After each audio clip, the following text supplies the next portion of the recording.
que estão no grande trabalho. Agradecer ao José pelo carinho que recebeu a gente aqui em Alto Flama. É a primeira vez que eu venho a essa cidade, e para variar, uma cidade linda. As cidades do estado de São Paulo são muito bonitas.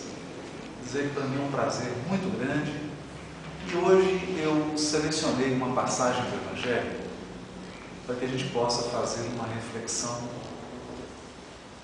retirando a essência espiritual dessa passagem à luz da doutrina espírita. É uma passagem muito especial porque ela reflete o sofrimento de uma mulher que há 12 anos passava por um problema de fluxo de sangue que nenhum médico conseguiu resolver. Até que, vencendo uma série de resistências, vencendo sobretudo a resistência da multidão, ela consegue tocar na veste de Jesus e é curada. Essa passagem ela está em 3 evangelistas, em Mateus, capítulo 9, versículo 20 a 22, em Marcos, capítulo 5, 25 a 34, e está no Evangelho de Lucas, capítulo 8, versículo 43 a 48. Nós optamos por nos deter mais no texto de Lucas, que ele traz alguns detalhes que nos interessam especialmente nessa noite. Eu gostaria então de ler a passagem que está em Lucas. E uma mulher que tinha um fluxo de sangue havia 12 anos e gastara com os médicos todos os seus haveres e por nenhum deles pudera ser curada, chegando por detrás de Jesus, tocou na orla da sua veste e logo estancou o seu fluxo de sangue. E disse Jesus: quem é que me tocou? E negando todos, disse Pedro e os que estavam com ele: Mestre, a multidão te aperta e te oprime, e dizes: quem é que me tocou? Mas respondeu Jesus: alguém me tocou, porque bem conheci que de mim saiu virtude. Então, vendo a mulher que não podia ocultar-se, aproximou-se tremendo e, prostrando-se diante dele, declarou diante do povo a causa pela qual havia tocado e contou que logo sarara. E Jesus lhe disse: tem bom ânimo, filha, a tua fé te salvou. Vai em paz. Eu gostaria de fazer um convite para o auditório hoje. Se Jesus estivesse hoje em Alto Flama e uma mulher com uma hemorragia de 12 anos tocasse em Jesus e fosse curada, esse fato seria interpretado por todos nós aqui de uma maneira totalmente diferente do que ele foi interpretado há 2000 anos atrás. Por que isso? Porque nós vivemos numa cultura totalmente diferente daquela cultura onde Jesus viveu. Por isso, o convite que eu tenho a fazer hoje é que a gente faça uma viagem ao tempo de Jesus e abra o coração para entender o que significava, na Palestina do primeiro século, uma mulher apresentar um fluxo de sangue, uma hemorragia. E principalmente uma hemorragia que durava 12 anos. Bom, na cultura do povo hebreu, durante o período do ciclo menstrual da mulher, ela era considerada impura. E nenhuma pessoa poderia ter contato físico com uma mulher enquanto ela estivesse nesse período de sangramento. O contato com o sangue de animal ou de ser humano era considerado um motivo de impureza.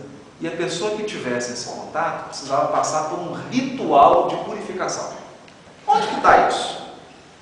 Está no livro de Levítico, capítulo 15, versículo 19 a 30, que diz assim: mas a mulher, quando tiver fluxo, e o seu fluxo de sangue estiver na sua carne, ficará 7 dias separada, e qualquer que a tocar ficará imundo até a tarde.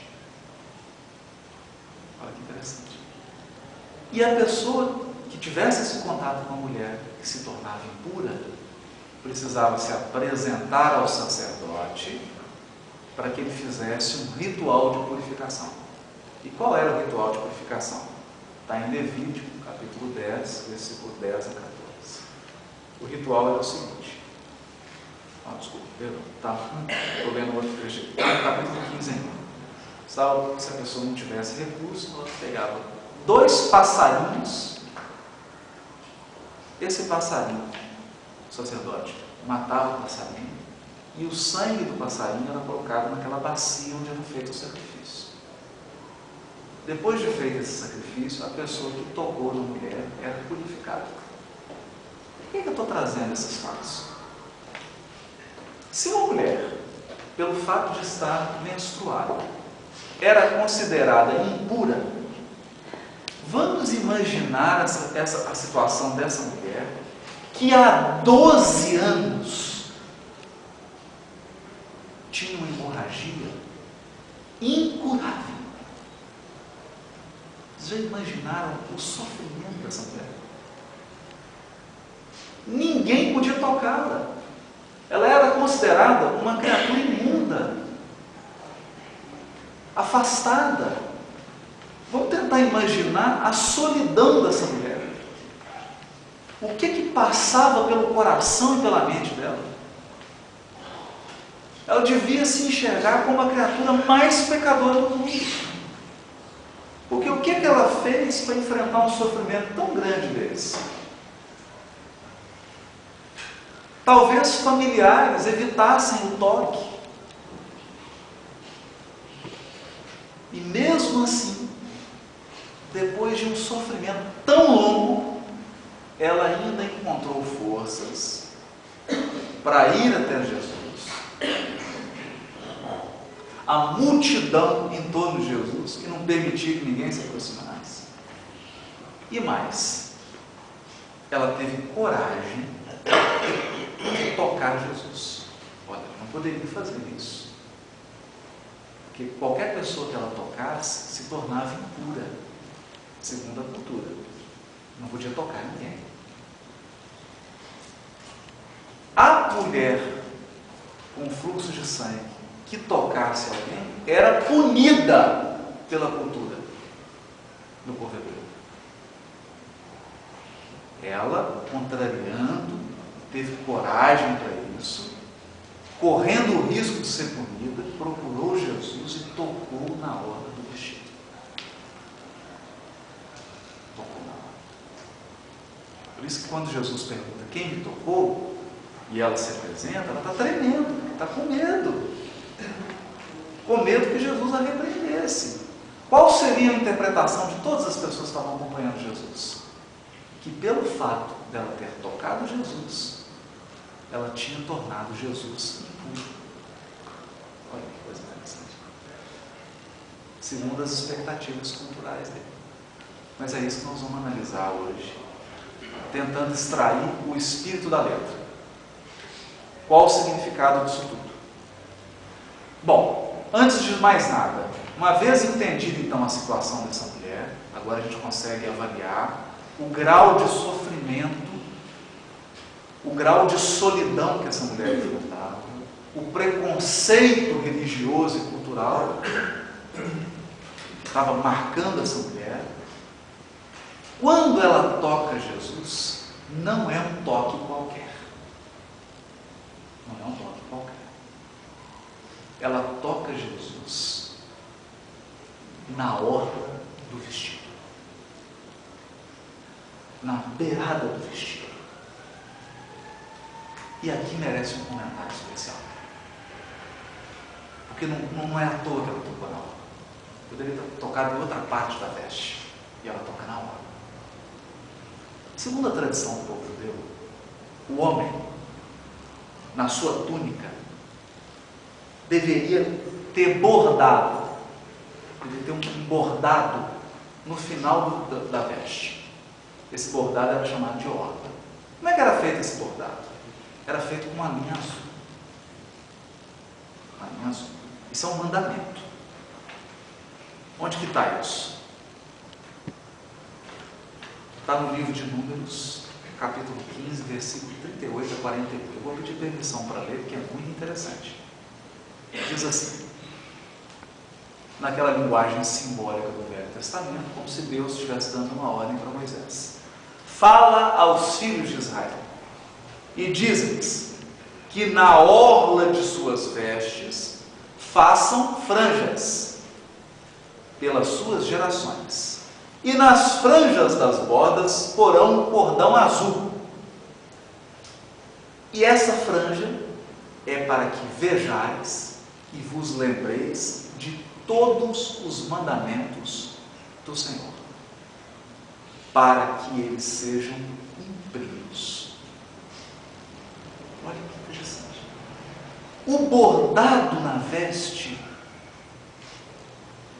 era uma prática que tinha uma finalidade. Toda vez que uma pessoa olhasse para a veste e visse aquele bordado azul, ela deveria se lembrar da lei divina, da lei de Deus, dos mandamentos da lei divina e da necessidade dela cumprir esses mandamentos. Olha que interessante. Você olhava para um homem, para a veste, via aquele bordado azul, você logo lembrava, pô, eu tenho que cumprir um mandamento.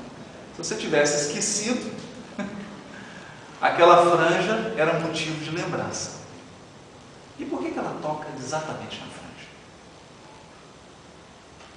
Exatamente nesse local, que era o local que lembrava a criatura da necessidade de cumprir a lei divina. Tem um sentido nisso. Tem um sentido. O próprio Velho Testamento diz que o cumprimento da lei divina dá vida àquele que a cumpre. Dá vida. Todo aquele que cumpre a lei divina recebe a vida. Vamos imaginar a situação dela. Ela estava perdendo sangue. Ela tinha uma hemorragia há 12 anos. Também, segundo Levítico, a vida está no sangue. Então, o que o texto está querendo dizer? Essa mulher estava perdendo vida. Estava perdendo vida. Ela precisava recuperar a vida. E o que tinha que fazer para recuperar a vida? Segundo a tradição das Escrituras, cumprir os mandamentos. Cumprir os mandamentos da lei divina. Ela toca exatamente no lugar da veste, que é a franja que existe para lembrar as criaturas de que a lei divina tem que ser cumprida. Evidentemente que a cura que Jesus realizou naquele momento foi uma cura física, uma hemorragia que foi curada. Mas qual que é o sentido que isso tem para a gente hoje? Para nós que somos espíritos imortais. Quando Jesus diz assim, eu vim para que tenham vida e a tenham em abundância. Quantas criaturas hoje, nesse mundo em dificuldade, em transição, não estão passando por o mesmo processo que essa mulher? Sentindo como se eles estivessem morrendo. Porque esse é o teu sentido espiritual. Como se a vida tivesse indo embora. É o que nós aprendemos na codificação, no Livro dos Espíritos. Quando diz assim, a causa de todos os vossos males vem do abandono voluntário da lei divina. É o abandono da lei divina, o nosso estado de desarmonia com as leis de Deus, que geram uma espécie de morte espiritual, uma espécie de sofrimento. E aí nós experimentamos essa hemorragia, como essa mulher experimentou. Uma sensação de que a vida perdeu sentido, de que está morrendo, de que a felicidade foi embora. Um estado de como se a vida perdesse o brilho. É isso que estava acontecendo nessa mulher.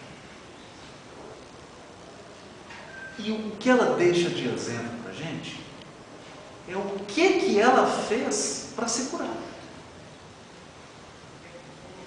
É essa mensagem que nós vamos tentar extrair hoje. O que essa mulher fez para ir em busca da cura? Porque esse caminho dela é um caminho que serve para todos nós. Ele diz respeito a todos nós aqui. Que passamos por problemas, se não problemas pessoais, problemas familiares, todos estão enfrentando grandes dificuldades, tendo essas sensações da mesma forma que essa mulher. Quando ela toca na orla, Jesus diz assim: alguém me tocou, porque de mim saiu virtude. Olha que interessante. Ela toca no lugar da lembrança da lei e sai virtude de Jesus. Mas é claro, porque toda criatura que procura a lei divina recebe e encontra virtude. Não podia ser diferente. A virtude é uma decorrência da vivência da lei divina. Da vivência da lei divina. Por essa razão, toda vez que nós nos harmonizamos com a lei divina, nós encontramos virtude. Jesus a chama e fala para ela: filha, tem bom ânimo, a tua fé te salvou. A tua fé. E aí nós vamos imaginar: que fé foi essa? Será que foi uma fé passiva? Ela simplesmente cruzou os braços e esperou que Jesus a procurasse e resolvesse o problema dela? Não. Não. Pelo contrário. Ela venceu inúmeras resistências, acreditou em algo que ninguém acreditava, venceu inúmeros preconceitos de todo mundo que é circundado. E teve ainda um ato enorme de coragem, que foi tocar em Jesus. Então, a primeira lição dessa passagem: a nossa fé precisa ser uma fé ativa, uma fé operante, uma fé que vença a resistência da multidão. Vença a resistência da multidão. Tem um texto muito interessante que eu separei aqui, está no livro Missionários da Luz, psicografado pelo Chico. E, num determinado momento, o instrutor espiritual que estava com o André Luiz começa a tratar um grupo de espíritos que estavam enfrentando um problema muito sério. E aí ele esclarece ao André Luiz o seguinte: ele diz assim: mas quem deverá romper as algemas, senão eles mesmos? Nunca lhes faltou o auxílio exterior de nossa amizade permanente. Esse é o benfeitor falando. Auxílio espiritual nunca faltou. No entanto, eles próprios alimentam-se uns dos outros no terreno das sensações sutis, absolutamente imponderáveis para os que não possam sondar o mecanismo íntimo. É inegável que procuram agora os elementos de libertação. Aproximando-se da fonte de esclarecimento elevado, sentem-se cansados da situação e experimentam efetivamente o desejo de vida nova. Contudo, esse desejo é mais dos lábios que do coração, por constituir aspiração muito vaga, quase nula, se de fato cultivassem a resolução positiva, transformariam suas forças pessoais, tornando-se determinantes no domínio da ação regeneradora. Esperam, porém, por milagres inadmissíveis e renunciam às energias próprias, únicas alavancas da realização. Olha, nesse texto aqui, o benfeitor explicou o que é fé. Explicou o que é fé. É muito mais do que desejo de melhorar. Porque desejo de melhorar todo mundo tem. E aí eu me lembro de um caso muito interessante. O sujeito estava viajando, parou num posto de gasolina para abastecer o carro. Ele desceu do carro, ele viu que tinha um cachorro deitado, uivando, de dor. E o cachorro chorava, aquele choro incômodo. Ele foi ao banheiro, abastecer, passou uma água no vidro da frente do carro e o cachorro chorando. Na hora que ele ficou tão incomodado com aquele choro do cachorro, perguntou para o frentista assim: escuta, por que esse cachorro está chorando? Ele está chorando porque ele está deitado em cima de um prego. Não é possível. E por que ele não levanta? Ele falou: não, é porque está doendo o suficiente para ele chorar, mas não está doendo o suficiente para ele levantar. Então isso acontece. Sair da situação difícil, sair de uma situação de sofrimento, todo mundo quer. Todo mundo quer. Mas às vezes não doeu o suficiente para levantar, para agir. É isso que o benfeitor está falando. No caso dessa mulher, foram necessários 12 anos. 12 anos. Aí ela tomou uma atitude radical. Movimentou forças interiores de confiança, de determinação, de crença de que a providência divina iria fazer algo. E foi. Venceu toda a resistência e tocou Jesus. A ponto de Jesus elogiar: filha, a tua fé te salvou. É essa fé. Essa fé que é capaz de nos fazer agir. Não a fé do cachorro que está deitado em cima do prédio, esperando alguém vir socorrer. É isso que o benfeitor está falando. Desejo de melhoria, desejo de sair do sofrimento, todos têm. Fé são poucos. Fé são poucos. Fé é um tipo de sentimento que distingue a criatura da multidão. Foi o que aconteceu com essa mulher. Ela se destacou da multidão. O Emmanuel adverte no capítulo 47 do Pão Nosso. Ele fala assim: a multidão não saberá dispensar carinho e admiração, senão aqueles que lhe satisfazem as exigências e caprichos. Enquanto você está satisfazendo exigências e caprichos da multidão, você está na multidão.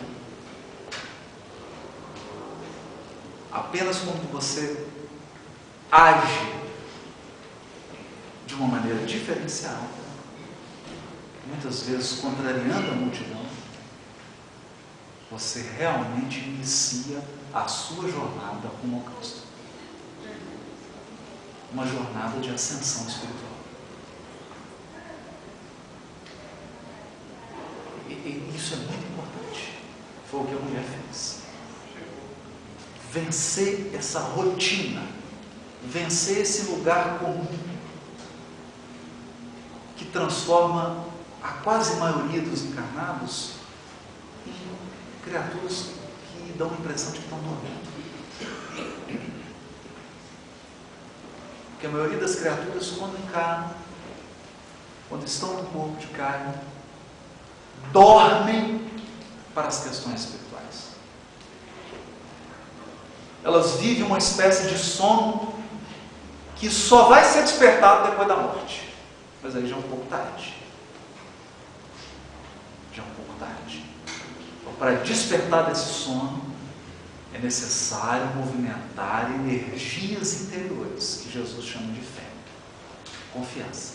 Confiança na providência divina, confiança em si mesmo. Firmeza de que mesmo que você seja incompreendido por todos, você está no caminho certo. É uma espécie de coragem. E além disso, saber o que você está fazendo, porque essa mulher não tocou em qualquer lugar. Ela tocou no ponto certo. Ela foi na orla da veste. Ela sabia que toda a causa do problema dela é porque ela havia se afastado da lei divina. Então o toque dela é uma comprovação de que ela percebeu que precisava se voltar para os mandamentos da lei divina. E é aqui que nós vamos falar um pouquinho sobre isso.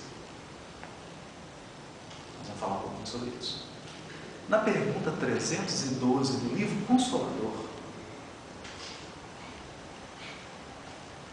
indagam a Emmanuel o seguinte: se o determinismo divino é o do bem, quem criou o mal? Interessante. Deus não pode ter criado o mal, porque Deus é amor, é a sabedoria infinita, e todas as determinações dele são para o bem. Quem criou então o mal? E aí o Emmanuel dá uma resposta interessantíssima que vai ajudar a gente a esclarecer essa passagem. Ele diz assim: o homem, o ser humano, confiando mais em si mesmo do que na providência divina, transforma a sua fragilidade em foco de ações contrárias a essa lei. Eis o mal. Nós vamos parar aqui para interpretar esse parágrafo. Daria, Deus José, dá uma palestra inteira, só essa parágrafo do Emmanuel. O homem, confiando mais em si mesmo que na providência divina, transforma a sua fragilidade em foco de ações contrárias à providência divina. Emmanuel está dizendo o seguinte: não há ser humano que não confie e que não tenha fé. Não há. Todo mundo tem fé em algo. Porque sem fé é impossível viver.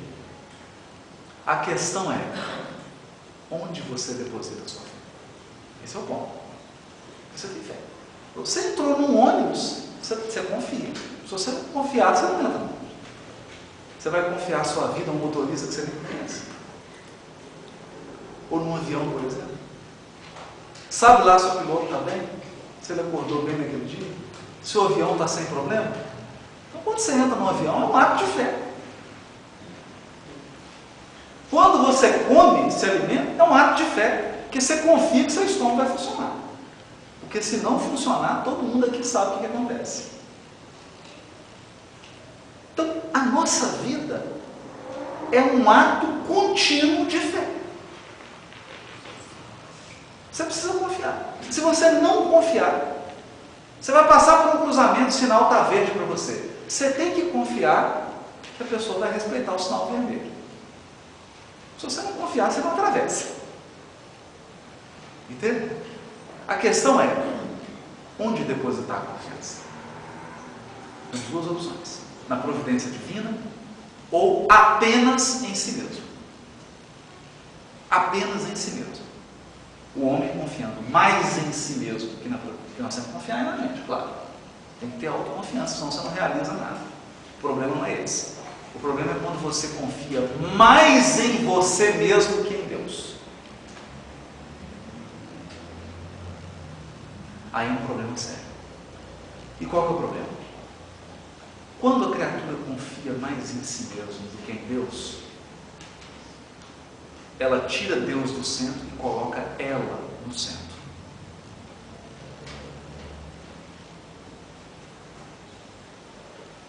É uma troca complicada. Porque a lei divina é uma lei que quer o bem de todos. A lei divina é a do amor. Deus deseja o bem e a felicidade para todos os seus filhos. Quando eu me coloco no centro, eu afasto a lei divina e crio lei própria, leis próprias. Para as leis próprias, qual que é a regra? Se está bom para mim, ótimo, não interessa o outro. Não é assim? Criatura que vive em torno de si mesmo. Eu falo assim, ó, eu estou feliz.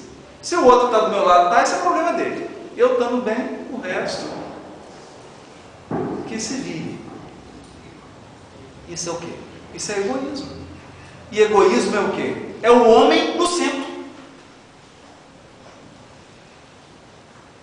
Esse é o câncer da humanidade. É o câncer da humanidade. O ser humano no centro. O egoísmo e o orgulho. Egoísmo é orgulho. E o que é orgulho e egoísmo? Orgulho é o seguinte: eu sou o melhor. E o egoísmo é tudo para mim. Vamos ser sinceros. Não é esse o mal da humanidade? Esse é o mal da humanidade. Esse é o mal. Porque se Deus for colocado no centro, o pensamento tem que mudar. Eu não sou melhor do que ninguém, porque todos são meus irmãos. Cada um tem seu valor. Eu sou apenas um filho, uma peça a mais. Se Deus está no centro, não tem que estar bom só para mim, tem que estar bom para todos. É o que a espiritualidade responde no capítulo do Livro dos Espíritos chamado Lei Divina ou Natural. A lei divina tem por finalidade o bem de todos. O bem de todos. Então, enquanto houver uma lágrima sobre a terra, não está bom. Tem que estar bom para todos. Olha que coisa interessante. Que coisa interessante. Na busca pela felicidade, o ser humano tira Deus do centro e busca uma felicidade fantasiosa. Que ele coloca ele mesmo no centro. E passa a confiar mais em si mesmo do que na providência divina. Eis o mal. Porque o primeiro passo depois que você faz isso é prejudicar o semelhante. Porque você começa a pensar só em si mesmo. E toda vez que nós construímos a felicidade em cima da felicidade do semelhante, diz o Chico que nós estamos amontoando brasa sobre as cabeças. Porque isso gera sofrimento. Gera o sofrimento. E todo o sofrimento é decorrência disso. Eis o mal. Mas olha que interessante que o Emmanuel diz. Urge recompor os elos sagrados dessa união divina. Eis o resgate. O dia que eu li isso, fiquei pensando um dia inteiro. Eu não sabia o que era resgate. Para mim, resgate era pagar o débito.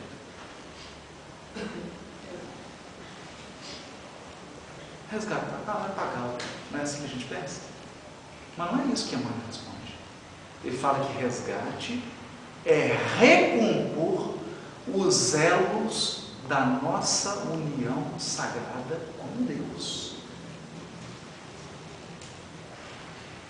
Há uma ligação sagrada entre cada criatura e Deus.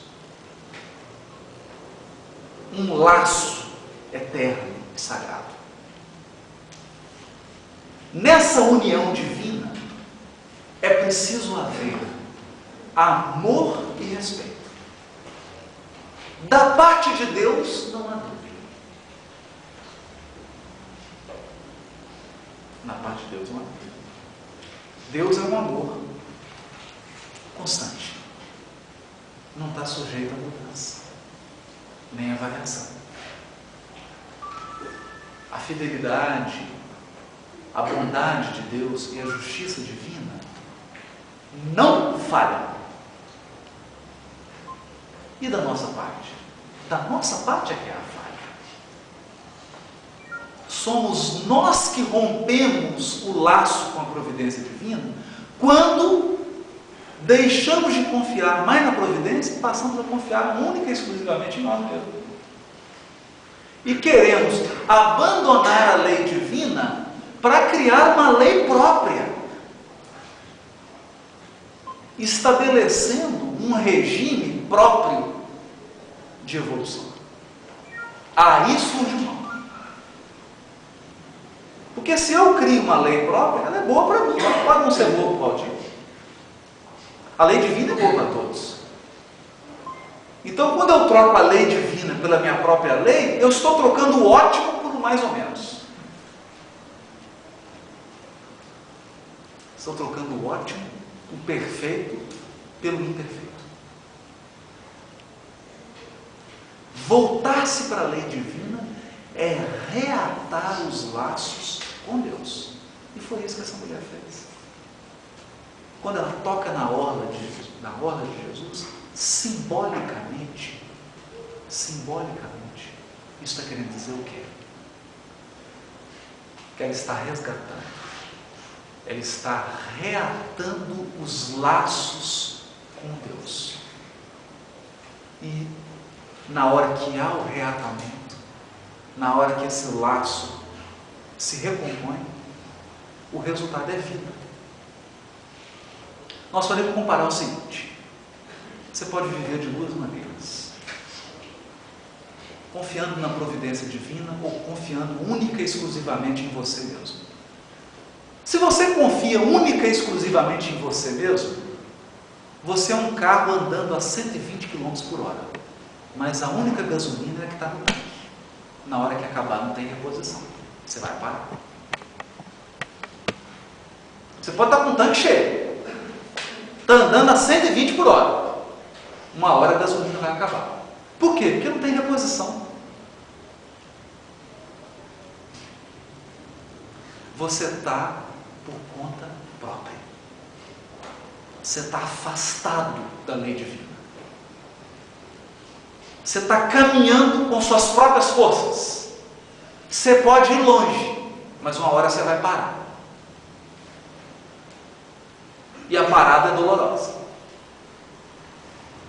Ao contrário de quem caminha unido à providência divina. Esse caminha às vezes a 40, 30 por hora. Mas constantemente o tanque dele é reabastecido. Não para nunca. Não para nunca. Porque a fonte de todos os bens é Deus. A providência divina está realimentando essa criatura constantemente. Ela passa por uma dificuldade, enfrenta um momento de tristeza, sente o impacto, mas daqui a pouco ela se recompõe, se enche novamente de energia espiritual, levanta a cabeça, ergue e continua a caminhar. Vem outra dificuldade, ela cai, levanta a cabeça de novo, se enche de confiança, sente a providência divina amparando ela, levanta e volta a caminhar. E ela pode cair mais 1000 vezes e vai se levantar 1000 vezes. Porque uma energia profunda e divina ampara essa criatura. Ao contrário da outra, que resolveu agir contrariamente à lei divina. Esse ele tem fôlego até um certo tempo. E Deus permite que essa criatura faça. Permite que ele esgote as energias próprias. Por quê? Porque é um aprendizado. Nós precisamos aprender. E às vezes o aprendizado é doloroso, mas é útil. É nos equívocos, nos desacertos, nos problemas que a criatura vai aprendendo a caminhar. E quando se esgota a energia dela, aí a situação é séria, que é o caso dessa mulher. Vai perdendo vida. Até que a criatura chega num momento que não tem jeito. Aí ela se lembra de Deus. Se lembra da providência de Deus. E como essa mulher volta a sua atenção para a lei divina. Desperta a consciência para a necessidade de viver de acordo com a lei divina, que é muito simples. A lei divina é o seguinte: ama o teu próximo como a ti mesmo. É isso. Essa é a lei divina. Procura sempre o bem do semelhante. Nunca construa a tua felicidade sobre a infelicidade do outro.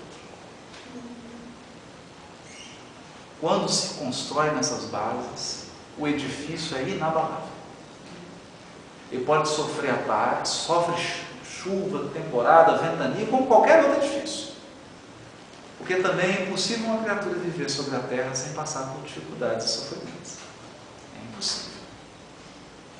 A terra ainda é um mundo de expiação e provas. Mas a criatura que está nessa base, ele tem uma firmeza, uma fé inabalável. Uma fé inabalável. Acho que essa é a grande lição da mulher que tinha um fluxo de sangue. É a grande lição. Aqui mostra que a cura é reatar os laços com Deus. Essa é a cura verdadeira. Pode ter outras provisórias, mas a cura definitiva é o dia que nós estivermos harmonizados com Deus. E é muito bonito, porque Jesus não fala assim: filha, tem bom ânimo, porque eu te curei. Ele não fala isso. Jesus não fala assim com ela: filha, tem bom ânimo, porque eu te salvei. Ele fala: filha, tem bom ânimo, a tua fé te salvou. Foi a tua fé, foi a sua confiança que despertou todo esse mecanismo de ajuda até você chegar a mim. Até você tocar na obra, até você absorver as minhas virtudes. Entende? Isso aqui é bonito. Isso aqui é bonito. E aqui eu queria tratar de um ponto muito interessante, que é quando a criatura já desperta, já sente necessidade de se unir à providência divina, à lei divina, de ter uma caminhada evolutiva mais de acordo com as leis divinas, está procurando já aprender as virtudes do Evangelho, já está procurando imitar a conduta de Jesus, acontecem dois fatos muito interessantes que eu gostaria de tratar aqui agora. Para que alguma coisa se concretize, são precisos dois elementos. O primeiro deles é o esforço, a dedicação e o trabalho da própria criatura. É óbvio. Ninguém colhe se antes não preparou a terra, não jogou a semente, não adubou, não irrigou. Seria muito estranho um lavrador chegar num campo, sentar e ficar esperando que a providência divina dê uma colheita para ele. Isso não vai acontecer. Nós sabemos disso. Nós sabemos disso. Então, Provérbios diz assim, mais ou menos, vamos traduzir: coloca todo o teu esforço.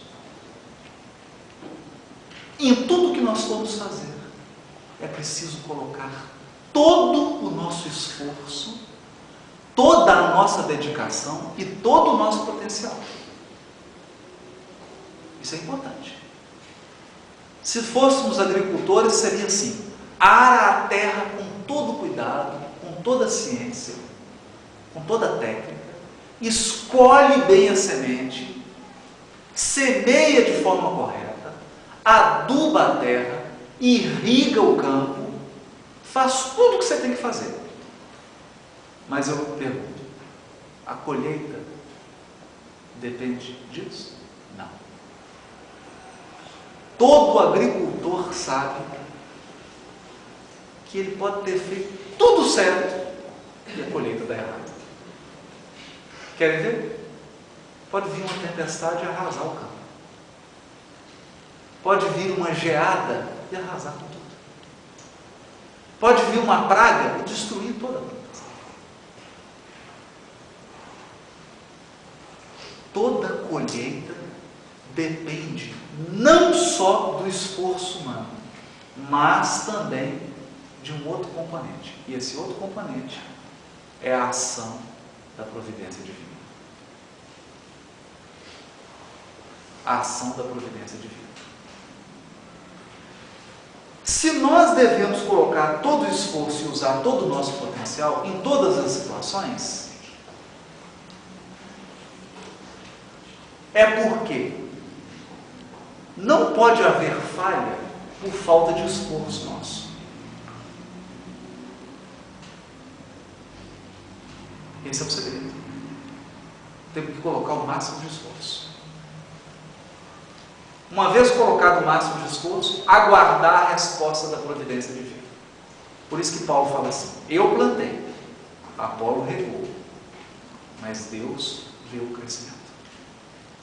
Quem dá o crescimento é Deus. Feito todo o esforço, aguarda a resposta da providência divina. Só que Deus fala de dois modos. Deus fala de duas maneiras. Ele espera você arar a terra, plantar, regar, adubar, cuidar, e aí vem a hora dele responder. E ele pode responder de duas formas. Primeira forma, todo mundo gosta dessa. É quando Deus fala: sim, você vai colher. E aí ele manda a chuva, manda o sol, na medida certa, tudo dá certo. E aí você tem aquela colheita maravilhosa. Realiza o seu objetivo, aquele plano. Você cuidou com todo carinho, se concretiza, aquele projeto deu certo. Deu certo. É como se a providência divina tivesse assinado assim: está homologado. Pode acontecer. Isso que você planejou pode acontecer. Todo mundo gosta disso, não gosta? Todo mundo gosta. Faz aqui, vamos fazer uma viagem, aí dá tudo certinho, você viaja, dá tudo certo, viajou, aproveitou. E assim N planos. Esse é um tipo de aprendizado. Quando Deus diz sim, Ele está nos ensinando a lição do esforço próprio. É como se Ele dissesse assim: continua agindo, você está aprendendo a trabalhar. Você está aprendendo a trabalhar. Eu estou te treinando a realizar. Você está sendo treinado na realização, na concretização. Tem uma outra resposta. Essa ninguém gosta. Que é quando Deus diz não. Você arou a terra, escolheu a semente, plantou, adubou, irrigou, fez tudo o que você podia fazer. E não aconteceu. Deu tudo errado. Aí você examina: será que eu fiz tudo o que eu podia fazer? Porque é claro que se você não fez o que você podia fazer, aí não adianta ficar esperando a providência divina. Tem muita gente que não está colhendo que não planta mesmo. Fica de braços cruzados esperando que Deus vai colher e vai trazer. Não vai acontecer isso. Então a primeira pergunta que nós temos que fazer é: será que eu fiz tudo o que eu podia fazer? Mas às vezes você examina e fala: eu fiz tudo o que eu podia fazer. Eu coloquei todo o meu esforço. Nessa hora, quando Deus diz não, Ele está nos ensinando uma lição dura, mas muito importante. Se quando Ele diz sim, Ele está nos treinando a concretizar e a realizar, quando Deus diz não, Ele está construindo por dentro de nós. Quando Deus diz não para um projeto, é como se Ele dissesse assim: eu vou te preparar mais, por enquanto você não está pronto. Você olha em volta e acha que nada está acontecendo. Sabe por quê? Porque Deus está trabalhando por dentro de você.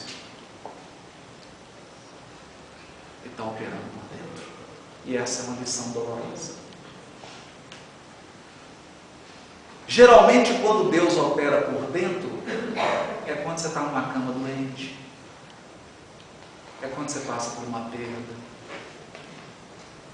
quando você perde algum ente querido, quando você passa por algum revés econômico, financeiro, quando você está passando por algum tipo de problema que te imobiliza, você fala: oh meu Deus, eu estou conseguindo realizar, o que será que está acontecendo? Será que Deus me abandonou? A sensação é de abandono, porque você olha em volta e não vê Deus. Sabe por quê? Porque Ele não está em volta, está dentro. Na abundância, Deus está em volta. Ele está do seu lado, está dizendo assim: ótimo, é isso mesmo, agora você está treinando a ter resultado. Quando Ele não está em volta, Ele está dentro, está te ensinando, está te burilando por dentro.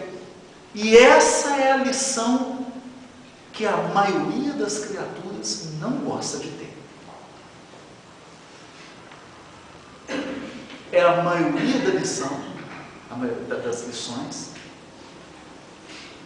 que a gente fica contrariado e que muitos se afastam da providência divina, porque não entenderam o trabalho do Criador. Isso é muito bonito. Tem uma passagem, está no livro de Reis, com o profeta Elias, que ilustra muito bem isso. Porque todos nós, é claro que a gente quer só coisa boa acontecendo, não quer que nada dê errado, de preferência a gente não queria morrer, não queria passar por doença nenhuma, não quer separação nenhuma, não quer perder nada. Claro, esse é um anseio comum. Tem uma passagem com o profeta Elias que é muito interessante. Depois que ele faz todo o trabalho dele, ele comete um deslize e manda assassinar os sacerdotes da mulher do rei. Corta a cabeça de todos eles lá no Jordão. Aí a esposa do rei, a Jezabel, fica muito brava com ele e fala assim: agora eu quero a cabeça dele a qualquer custo. E faz uma perseguição a Elias. Então Elias tem que fugir. E ele foge daquela perseguição, ele que era um profeta, que tempos atrás ele tinha ido a um monte, pediu para descer fogo, desceu fogo do céu, ele estava se sentindo, ele estava se achando, né? Eu sou o profeta, todo poderoso, de repente estava sendo perseguido. Ele entra em depressão.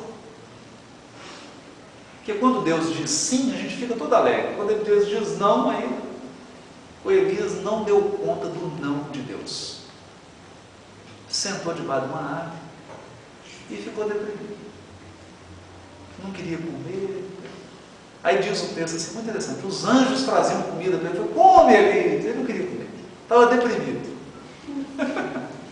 A gente fica assim, quando Deus diz não, fica triste. Puxa, o que não aconteceu do jeito que eu planejei? Aí vem um anjo e fala assim: olha, eu estou falando na minha linguagem, né? Claro que na Bíblia não está assim. Elias, vem um recado para você lá de cima. É para você levantar agora, parar com esse negócio de depressão. Levanta agora e vai para o Monte Horebe, que Deus quer conversar com você. Ordens são ordens, né? Levantou e foi para o monte.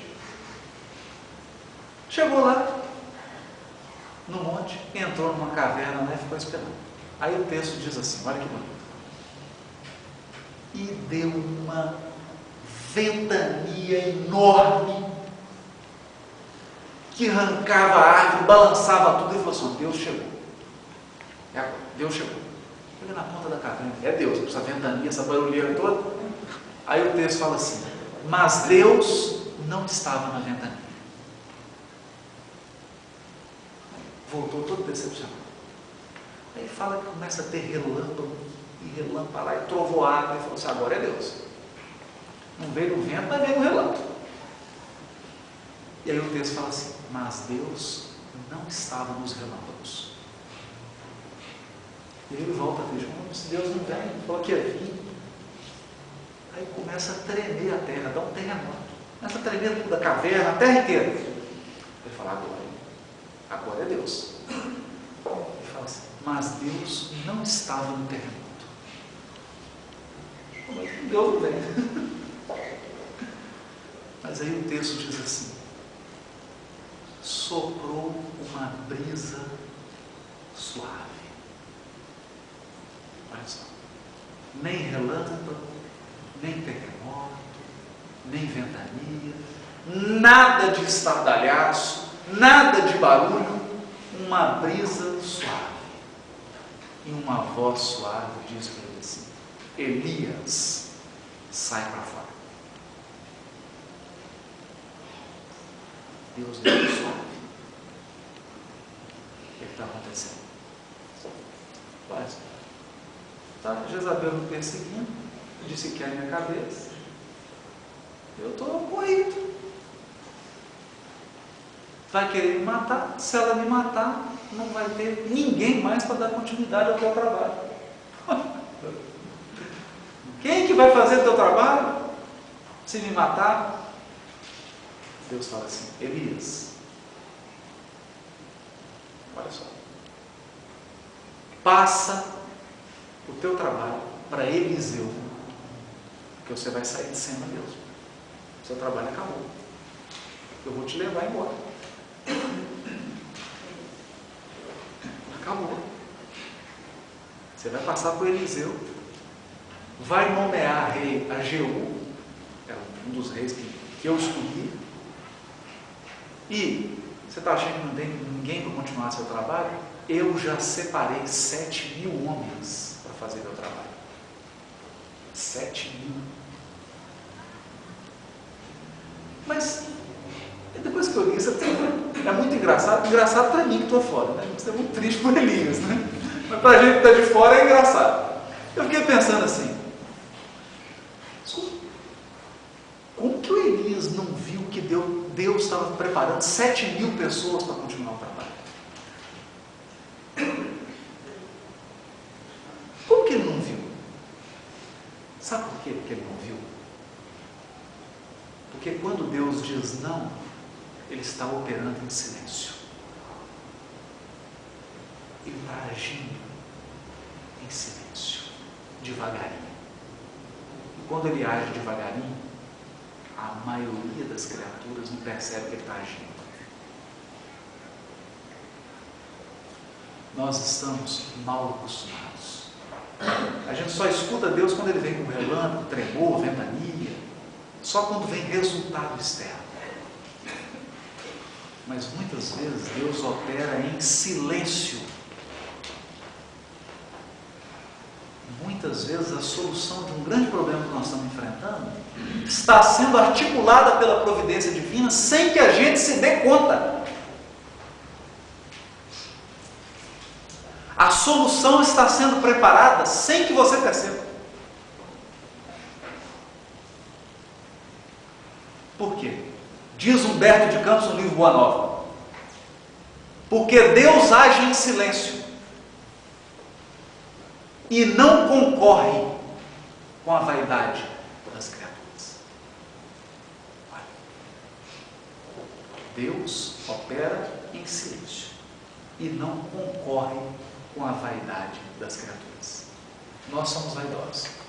A gente faz aquela barulheira, aquela movimentação, todo mundo fala assim: nossa, está fazendo alguma coisa. Não está fazendo nada. Está só dando volta em si, fazendo barulho. E Deus não concorre com a gente. Quando nós estamos fazendo muito barulho, Ele está agindo em silêncio. Foi o que aconteceu com essa mulher. Foi o que aconteceu com essa mulher. 12 anos. 12 anos agindo em silêncio dentro dela. Até que foi construída fé suficiente para que ela fizesse algo. O dia que ela estava preparada, ela agiu. Aí a providência divina atendeu ao chamado dela. E ela então pôde experimentar a vida verdadeira, não vida física, mas aquela vida espiritual, aquele estado de paz interior, de felicidade íntima, que só tem aqueles que estão em plena harmonia com a lei divina. Meus irmãos, era isso que eu queria trazer, essa passagem. Espero ter clareado o exemplo grandioso dessa mulher e que a fé dela possa inspirar cada um de nós a agir e a sentir da mesma maneira.